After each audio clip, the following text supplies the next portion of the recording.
Hello viewers, this is Dow2Fast here.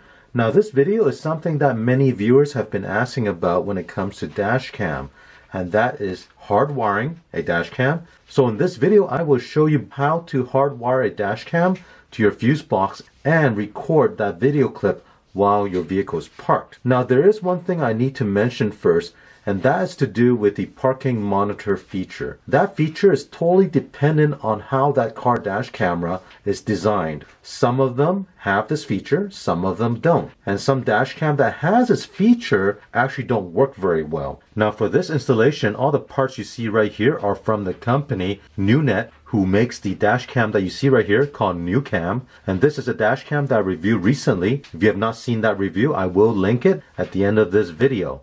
Now on the right side, these are the hardwire kits that is also from the same company. And the reason I have two of these is this one right here has the MicroUSB connector, and this one on the right has a MiniUSB connector. So depending on the dash cam you have, some of them use the MicroUSB connector to power it up, and some of them use a MiniUSB connector to power it up. So with this dash cam, I'll be using the one with the MicroUSB connector that's right here. Now up top here, you'll notice we have several fuse tabs. And the reason for that is because they've actually included all the different types of fuses that are commonly found in most vehicles. So for your installation, you only need to pick one of these that'll fit in your vehicle. So let me quickly go over the different type of fuses you will find. This one on the far left side is the ATO or regular fuse that uses this type right here. Next to it, this is the mini fuse, which use this fuse right here. This one here is the low profile mini fuse, and it uses this one that's right here. And the last one on the right, this is the micro 2 fuse, and here is the micro 2 fuse. Now let me talk a little bit about this wiring harness that you see right here. You'll notice in the middle we have this power box. Now if you look on the label of this box, on the left side is marked accessory or battery and ground, and this refers to the two wires that you see right here, the red and the black wire.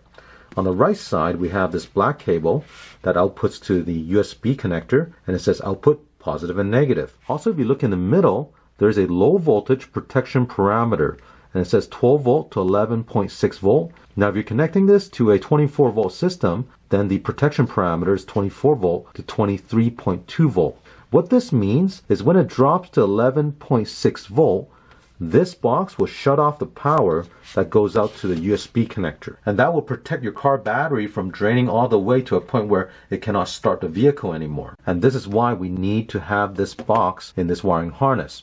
Next, I'm going to talk about how you wire all this together. Obviously, the side with the USB connector will run to your dash cam.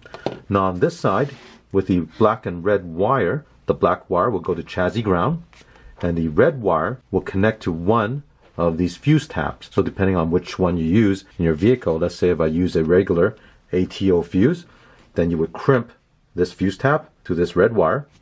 This will get plugged in to your fuse box in your vehicle. Now you'll notice we have spots for two fuses. What you want to do is plug this fuse into the top, and that will be for your car dash camera. So the power will come in on this blade, go through this fuse, and go out to this wire to power your dash cam. Now the bottom slot is for the existing accessories. So if your fuse box currently has a fuse in there to power some accessory in your vehicle, you'll need to install that fuse that you took out and plug it into the bottom slot right here. So let's go to the vehicle and we'll install this right now.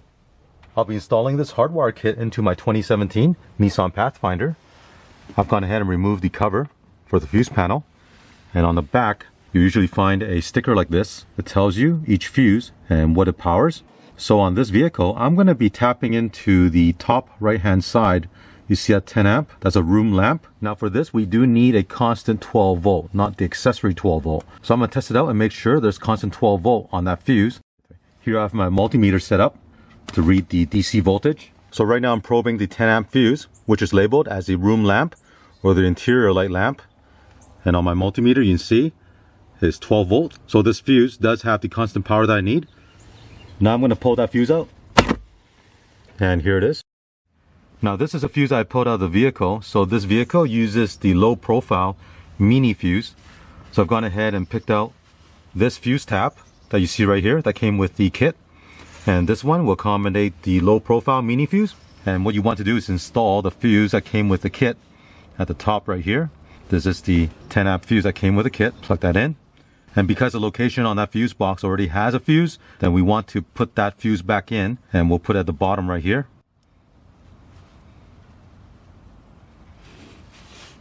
Next, what we'll need to do is take the 12 volt lead from the wiring kit and crimp this onto the end of the fuse tap right here.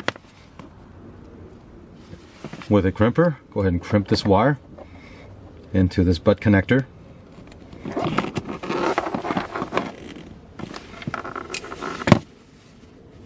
Now we'll plug this end into the fuse box. Now with the fuse removed, you also need to take your multimeter and check which side of the fuse has constant 12 volt. You need to remember which side it is, because when you plug your fuse tap into that slot, looking at this right now, the left side is connected to the constant 12 volt and the right side is the output of that 12 volt. So on this vehicle, the fuse tap will be installed in this direction and not this direction, because the left side is where the voltage comes in. So here I'm installing the fuse tap.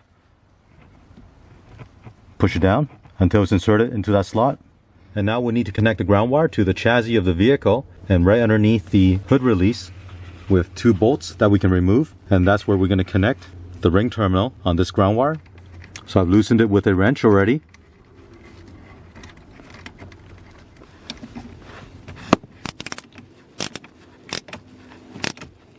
Now we need to run this wire from the controller box up to the headliner, and on the output side of this controller box, this black cable is 6 feet long, so that should be enough length for you to run it up to the headliner and over to your dash cam. What you want to do is pull back on the weather stripping right here, and then we'll tuck the cable back into the slot right here, all the way up to the headliner. Now we can put the weather stripping back on. You can pull back on this panel, there's a clip holding it, and then we'll tuck the wire behind this and up to the headliner and over to the dash cam. With the cable run to the center of the windshield, here's the power cable, and this is the USB connector. Now we just need to plug this into the dash cam.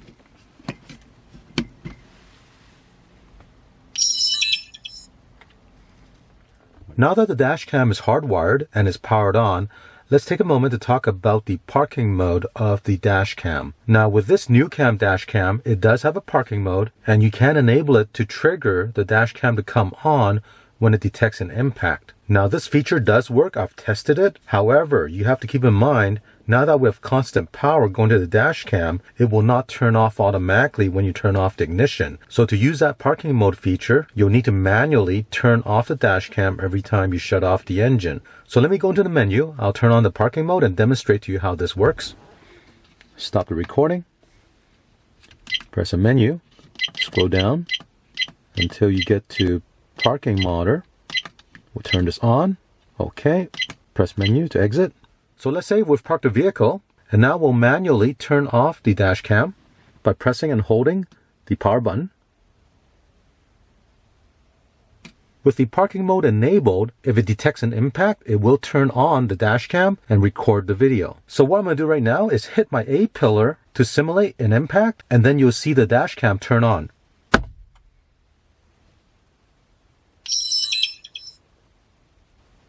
And now you see it's recording. Now with the design of this dash cam, once the impact is detected and the dash cam turns on, it will continue to record. It does not stop until you come back to the vehicle to manually turn it off. But I've checked with the manufacturer, and this is the way it's designed. They've also suggested to me that you don't need to have the parking mode turned on, but instead you can actually turn on the screensaver mode, which will turn off the LCD display after it starts recording. Just let the dash cam run and record continually. By doing it this way, you don't have to manually turn off the dash cam every time you park your vehicle. And they explained to me with most small car batteries, the dash cam can actually run for about 90 hours while it's parked. So let me go back into the menu and I'll show you the screensaver option. Stop the recording. Press menu twice to get into the system menu.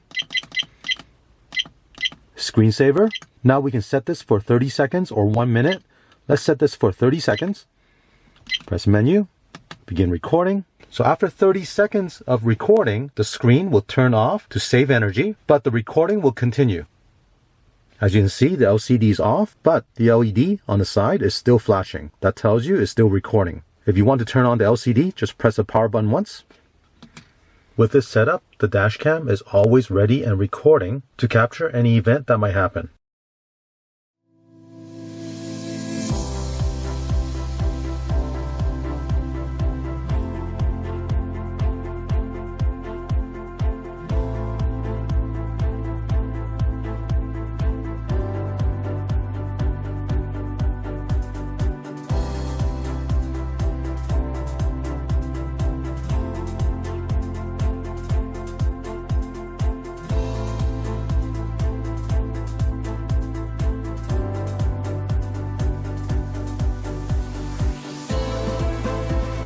Well, I hope you enjoy watching this video on how to hardwire your car dash camera. Now, as I mentioned in the beginning of the video, there are different ways parking mode operates depending on the type of dash cam you have. But in this video, I mainly want to show you how to install a hardwire kit for a dash cam. And if you want to pick up one of these hardwire kit, I will include the link in the description below. And if you want to check out the review for this NuCam dash cam, I will include that review at the end of this video. Now, if you have any questions or comments, leave one in the comments section. And don't forget to click on a thumbs up and subscribe to my channel. Thank you.